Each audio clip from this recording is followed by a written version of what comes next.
The alien had never visited Pokhara of Nepal. Alien never thought of visiting Nepal a second time. The video on the first visit is in the channel and everybody are invited to watch, enjoy, comment, share videos of this channel after subscribing by touching the subscribe button under every video and selecting all from the bell menu. The upcoming videos will be notified on publishing so that you can be in touch. All efforts are made within the limits to make the videos, podcasts and playlists easy to refer and replay if like to mix any part.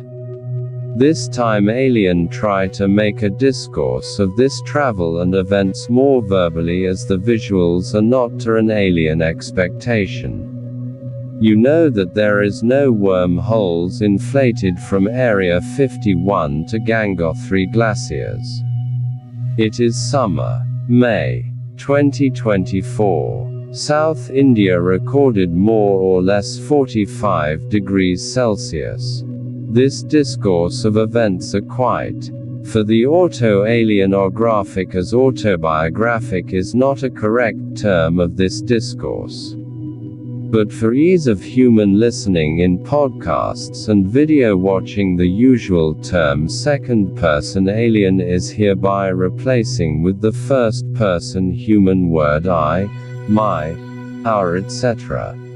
Please note this is only for ease of listening and not for misplacing an alien in the world of human being. The course of this journey began somewhat near the 16th of May 2024 when one of my friend called for itinerary to escape the summer heat souring to 50 degrees Celsius in South India. I suggested the forests of the Himalayan state of India, Sikkim, as it was his wish also. Within 2 days a mutual friend booked flight for 3 and my request to cancel my ticket was not cared. If I didn't follow them they will lose the flight charges. I was also not good at paying for flight without going for the journey. We started. As it was an expensive journey and as a YouTuber planning a channel, as per YouTube expectations or SEOs, I had my personal preferences. After their visit to the forests and rest they became literally cool to fly back to South India. Saying goodbye to them I started my second east-west journey of Nepal, this time the Pokhara and not through Kathmandu. I heard that there are several unknown Indo-Nepalese border gates than the famous Siliguri-Pokhara-Banbasa and Panatanki gates, but collecting information was difficult. On discussion a private school teacher suggested the Pashupathy gate, which was not what I expected. She was reluctant to provide more information about the others not so popular but important gates. I think of her own local reasons. For the access to Pashupathy Gate, Jorethang and Darjeeling was a must and conveyance charges was more than expected. So I chose the good old Panatanki Kakrabetta Indo-Nepal gate and reached the gate. You know alien has all the fake and perfect to the root paraphernalia of an Indian citizen, and even SETI could not find fault with disguised alien as Indian citizen. This time the border crossing was bit easy and the distance on foot was done on an exchange vehicle. At the gate a police girl, after checking my backpack, checked my Indian voter ID. For Nepalese, Indian voter ID is a real curiosity. Though they hold their own IDs. Indians have several IDs, but the Nepalese prefer and honor voter IDs and driving license. Nepal is not a democratic country like India and is a neighboring country of India. The main income of Nepal is from the Nepali laborers working outside Nepal like India. The currency of Nepal is cheaper to India. You will get 1.6 Nepali rupees for 1 Indian rupee. So visiting Nepal from India and getting out of the country is quite easy for an Indian. No visa needed. No passport needed. Though you can buy 1.6 Nepali rupees for 1 Indian rupee, your expenses will not reduce. The high prices of Nepal balance the low exchange rate on an average. People are, I think, not that cultured and educated to give you the full value of their currency. They are reluctant to higher denomination of Indian currency but happy with 10, 20, 50 and 100 Indian notes. I kept a good collection of lower denomination Indian currency before I reached the checking point. The young police lady looked through to my voter ID and asked me in Malayalam, a South Indian language, "Are you a Malayali?" meaning a man from Kerala. Her Malayalam accent told me she may be from southern Kerala. Then she turned back to her more fair friend with some superior police paraphernalia and told that I am a Malayali. She heard it but didn't give much attention as she was indulged in doing something else. The police girl then turned back to me and asked me where I am going. I told her my travel plan and the convenience of the choice of this route. And she asked my age and Vieta I am alone. Saying no to a policewoman was not a way to success, as per my self-help books and as per the Terminator 3 lady robot. I decided to answer yes in my own way. I told her I had 2 friends from Kerala but they fly back as they are tired as reply. The policewoman permitted me to go to Nepal. Actually I am afraid of SETI and police and I was expecting something bad is awaiting me. I approached a travel agent for a Pokhara ticket and I was 2 hours early to their bus. Buying their ticket, the hungry me searched for food all around and found there was none. The only one I found cheated me and took 500 Nepal. On my estimate I am not going to get any food for the coming 18 hours in travel. Paying the money I came back to the ticket counter. Got some Nepali exchange for immediate use. The conductor asked in duty, "Have you had your food?" I said a capital yes and he immediately led me the bus parked at the back of a ground. I seated. The bus started in time. Going to Mahendranagar from Pokhara and Kathmandu from Kakrabetta gate is almost the same distance. I can reach Pokhara in the morning. I can sleep at night in the bus. At the food break around 10 p.m. I had some Nepali snacks with moderate sugar along with tea and cigarette. At the earlier part of the journey the bus passed through a forest but after 1 hour the forest disappeared and residences and markets with low population density appeared. People were less, unlike the Kathmandu route. A deer peeped into the road and fly to the forests. No other animals or birds came on the way. It was full moon night.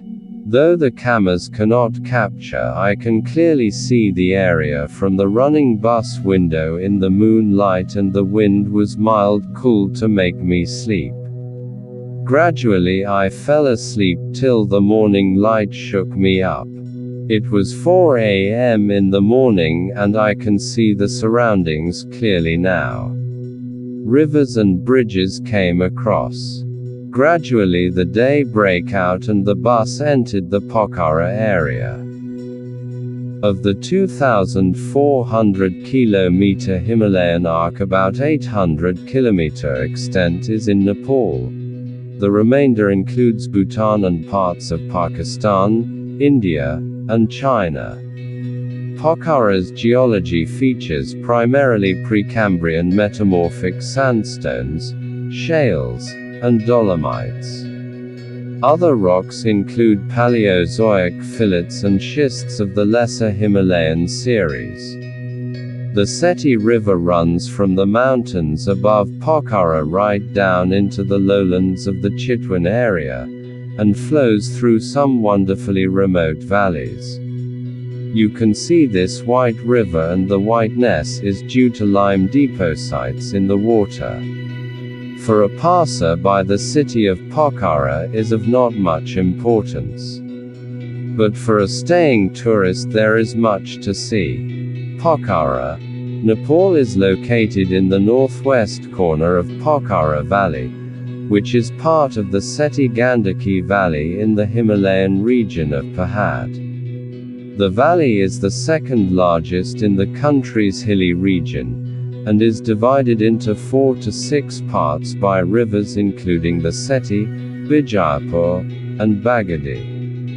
Pokhara is situated at the foot of the Annapurna Massif's peaks, which are over 8,000 meters tall, and is 870 meters above sea level. The valley's steep orographic gradient and the sharp rise in altitude from 1,000 to 7,500 meters within 30 kilometers contribute to the area's high precipitation rates, which range from 131 to 222 inches per year. Pokhara's geography also includes a broad, flat plain, lakes, caves, gorges, and scenic mountains. The city is known for its pristine air, snowy peaks, and blue lakes, and has been called the jewel in the Himalaya by travel writers. However, Pokhara and the valley are also vulnerable to earthquakes due to the area's clay soil and liquefaction potential. For a passer-by tourist, Mahendranagar and Banbasa offers nothing but a comfortable stay town, but if you are ready to stay you have worth watch the geography and geology of Mahendranagar and Banbasa. Mahendranagar is situated in the far west of Nepal, specifically in the Sudurpashchim province. It is one of the largest towns in the region. The city's impressive beauty results from its well-organized and planned development. Some notable places to visit in Mahendranagar include Banbasa Canal, Tanakpur Dam, Pokhari Cottage, Bedkot Lake, Linga Region, Shuklafata National Park, etc. You can watch the wildlife in Pokhara Mahendranagar bus on the way to the city. Banbasa is a town located in the Terai Plains, near the border with Nepal. It lies along the Kali River, also known as the Sharda River. The Kali River descends from an elevation of 3,600 meters at Kalapani to around 200 meters when it enters the Terai Plains. The river is used for hydroelectric power generation and is a vital source for various projects. Notably, the lower Sharda barrage is constructed on the Sharda River downstream from the upper Sharda barrage, and the Tanakpur hydroelectric project is located near the town of Tanakpur in the Champawat district. Banbasa is an essential point along the river's course before it joins the Gagara River in Uttar Pradesh. While specific geological details about Mahendranagar and Banbasa, the region's geology likely includes aspects related to the Himalayan mountain range, river valleys, and the transition from hills to plains. The Kali River's course through this area would have shaped the landscape over time, and the presence of dams and hydroelectric projects indicates the utilization of its water resources. I got out of the bus in Pokhara bus stand and searched around to escape from the taxi wallahs and other agents. Soon I found a small shop which I liked and entered it. After washing my face and mouth, I requested a potato parota. Half-baked potato paratas were waiting near the fire to get fully cooked. The man asked one, or I said one, and looked around. Interestingly, there was an ashtray on the table. It was used several times. A woman in the far inside of that hall was smoking cigarette. She looked like a kung fu expert in an American Chinese film I watched. I felt fear. The man gave me beautifully cut parota in a plate. Slowly I ate it. After washing, I joined the smoking women and lit a cigarette. 2 more young men joined us. We together charged our mobile phones and ordered cups of tea one after other. The tea cup was big and full. I sensed the man and women together are running that shop, and they may be couple. It is strange for me to see a chain-smoking lady in Indian subcontinent. After a happy breakfast, I left the shop and started hunting for a Mahendranagar bus ticket I got 2 hours earlier. The agent told me there is an Indian family in the bus going to India through Uttarakhand, crossing the Banbasa border. I listened to him and internally decided to ignore the family at Mahendranagar. I don't like families in my tour. The bus was on time, and at noon I came, picked everybody and started its journey. A young lonely mother with her toddler son was my companion in my seat. She and her son was not a disturbance to me at all. Unlike others I had traveled with earlier, I realized soon and kept silent. I gave my window seat to them. She and her baby sat at the window until she got down somewhere near a tree in Nepal before Mahendranagar. On a tea break, a young man who I met at the breakfast shop at Pokhara came to me and said he is going to his village near Lumbini, his home village, and his name is Rangeet. He came there in another bus which stopped on a tea break at the same place. The bus started to run through a well-protected WLS, and after several checkposts, barriers and checkings, it reached the area near Mahendranagar city. I saw several men of Nepal during this journey from Siliguri in West Bengal to Banbasa, Uttar Pradesh. The Nepali population is composed of 125 castes and ethnic groups. According to the 2011 census, the indigenous nationalities, Adivasi Janajati, of Nepal comprise 36% of the total population of 26.5 million. Anyhow, I crossed a wildlife sanctuary in Nepal east to west in this journey.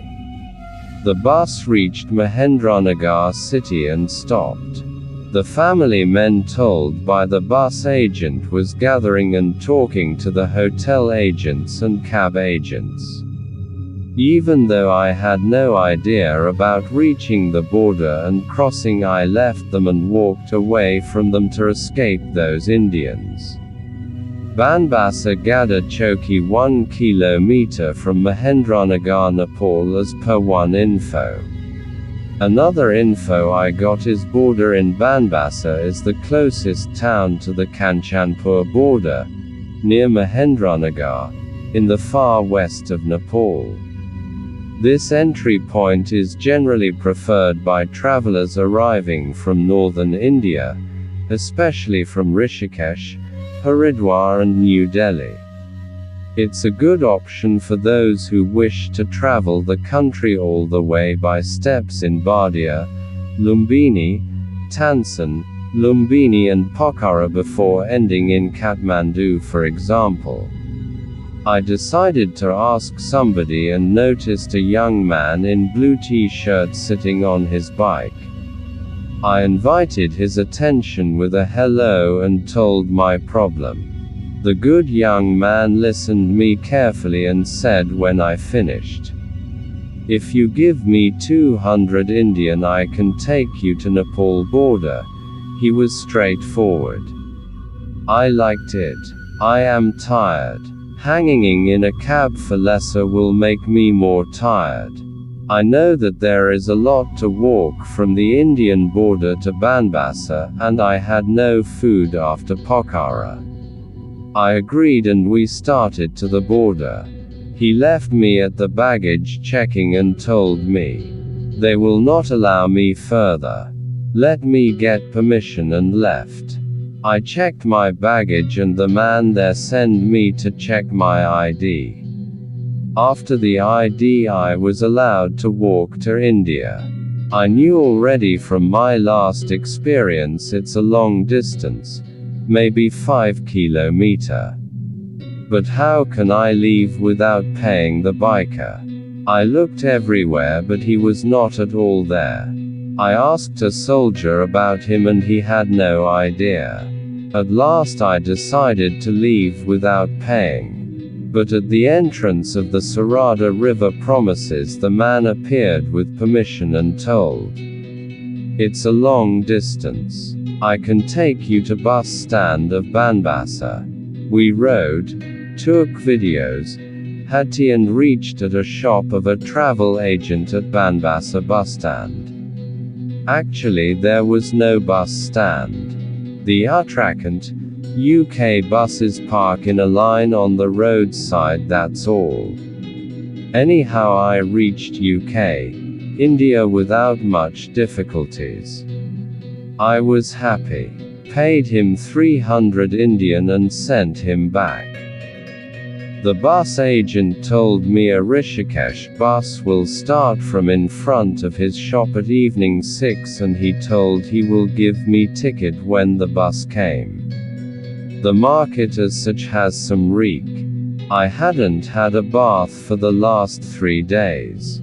I had a packet of cheap Nepali cigarettes with me which I used to smoke when bus stopped for tea breaks. First I thought the reeking thing is I myself. I lit a new cigarette at a lone corner. It was not the reek. I washed my mouth and necks behind a shop and looked my cloths are not that worn out. I have to look for the reek outside. I have to find out a place without any reek to have some food. I walked across the footpath and roadsides to find a tea shop. I found one. But the reek followed me as if it's the smell of the tuan.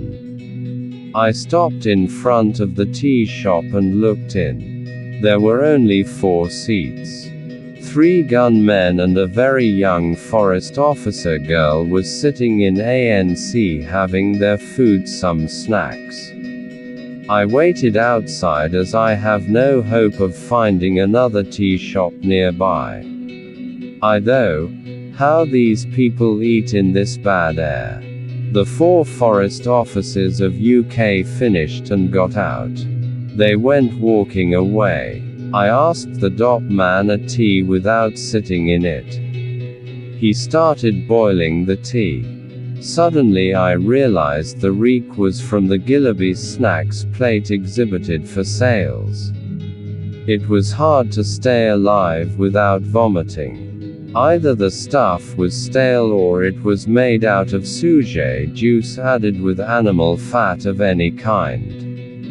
In forest areas people have these kind of bad poisonous food habits and sellers have these kind of sales. I had previous experience. At that time a young man was smoking near the shop. A man in some security dress, Not a policeman appeared and shouted of public nuisance, petro-diesel danger on roadside and charged him 1,000. The frightened young man paid him 1,000 and bowed to him asking apology. When he started leaving, I asked him why you are not giving him fine receipt. The man gave him 300 back and literally fled away. This practice, corruption, is everywhere in India. Taking money from young men under the shadow of the law of public places and threaten them, and becoming rich if police power is there. Selling shit on the roadside is not public nuisance for these, but smoking near it is. It is better to leave the place as early as possible. I looked for another bus and luckily found one for Hardwar. The journey was peaceful. One night, at Hardwar in the morning. No direct buses to Gangotri.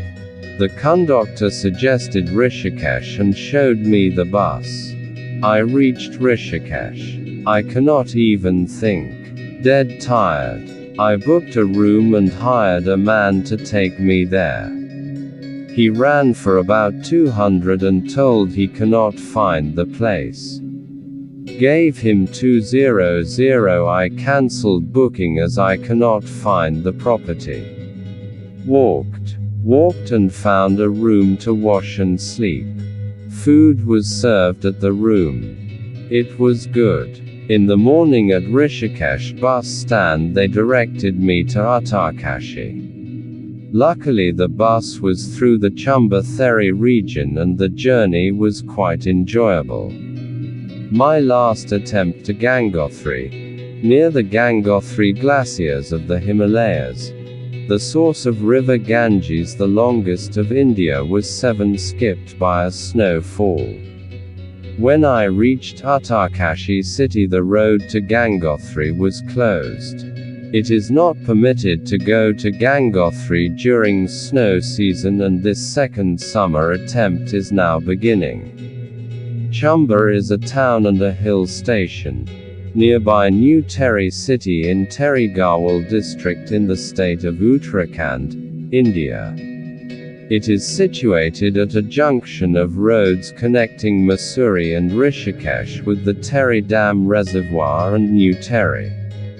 The town is about 50 kilometers from Mussoorie and also near Dhanolti, Surkunda Devi Temple, Ranachori, New Terry, and Kanatal, Tipri halfway between Chamba and Dhanolti. Chamba is situated at an altitude of 1,600 meters above sea level. One can reach Chamba in about 7 to 8 hours from Delhi via Haridwar, Rishikesh and Narendranagar 290 kilometers. For nature enthusiasts, there are also some lesser explored trekking trails up to the high points of Chamba from where the majestic views of Thalay Sagar and Jonli mountain peaks of the Himalayan range can be sighted. It is, perhaps, the loveliest palaces in the Himalayas. The history of Theri and Chamba is interesting one. Uttarkashi is the district headquarters of Uttarkashi district. Uttarkashi is situated on the banks of river Bhagirathi at an altitude of 1158 meter above sea level. Uttarkashi is generally known as a holy town close to Rishikesh. It is located in the state of Uttarakhand in India. Uttarkashi is home to the Nehru Institute of Mountaineering. The name of the town reflects its similarity to and location as north of the city of Kashi, Varanasi. Similar to Varanasi, town of Uttarkashi is situated on the Ganges. You can get buses and sharing taxis from here to Gangotri during I booked a bus ticket to Gangotri for the next morning. Rented a room, daved, brushed, washed, 8 ANC, slept. See my other videos on the Himalayas in different seasons. Please do not take the data for granted until double-checked. Please do not inform SETI and moral police. Share and be with the channel. Thanks.